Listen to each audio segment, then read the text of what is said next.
Mungkin di sini banyak yang ingin tahu ya mengenai awal-awal sepak terjang dan juga journey karir Mbak Anggun ini dari awal di Indonesia sampai merambah dan menaklukkan panggung internasional itu seperti apa sih Mbak Anggun? Aduh, jadi kan ya seperti yang tadi Mbak Melia bilang, saya lahir dan besar di Jakarta. Dan di sini mulai karir sebenarnya dari kecil banget ya. Jadi album pertama itu umur 9 tahun, album kedua umur 12 tahun, dan setelah itu saya mulai dikenal menjadi penyanyi rock di Indonesia.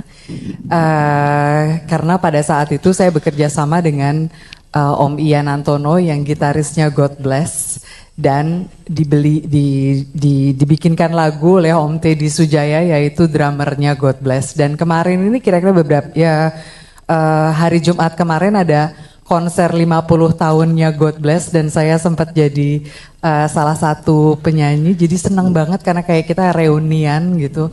Sudah lama nggak ketemu. Jadi saya mulainya di Indonesia sampai umur 20-an, 20 saya berniat untuk meninggalkan Indonesia untuk memulai karir di luar. Karena buat apalagi pada saat itu ya, dunia itu masih besar sekali.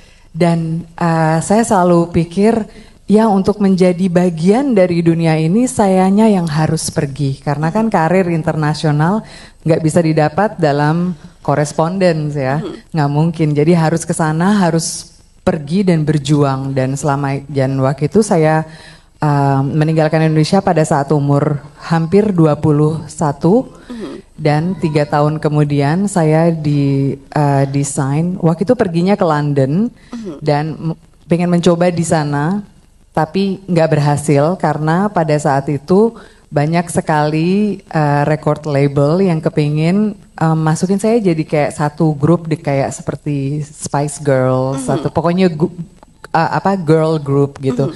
Padahal kan saya kan penyanyi solo. Jadi saya tuh keras kepala, kepengennya tuh ya udah kepengen jadi penyanyi solo aja. Nah kalau misalnya gagal di London, ya Eropa itu kan besar ya. Di pokoknya tinggal naik pesawat 2 jam kemudian atau 1 jam kemudian udah negara lain. Jadi maksud saya, kan saya nggak ditunggu siapa-siapa di sini.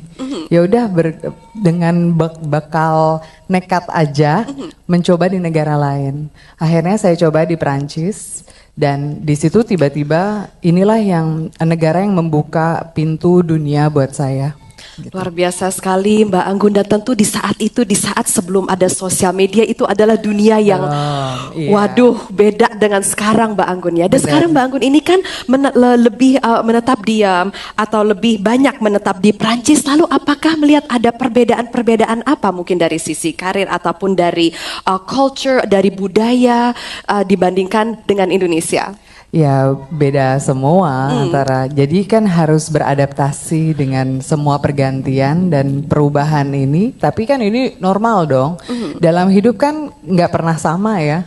Walaupun kita tinggal di negara yang sama pasti ada lika-likunya. Jadi bayangin aja tinggal di negara yang lain dengan cara berpikir yang beda dan semua mindsetnya tuh beda. Jadi mau nggak mau saya harus belajar ulang untuk saya selalu bilang saya jadi orang Jawa palsu, karena kalau jadi orang Jawa beneran kan kesannya nerimo terus ya. Kalau aku bilang oh kamu harus begini-gini, oh ya gitu. Nah saya belajar untuk bisa bilang tidak, bisa menolak. Karena dulu waktu di Indonesia kan saya nggak diajarin menolak sama bapak sama ibu.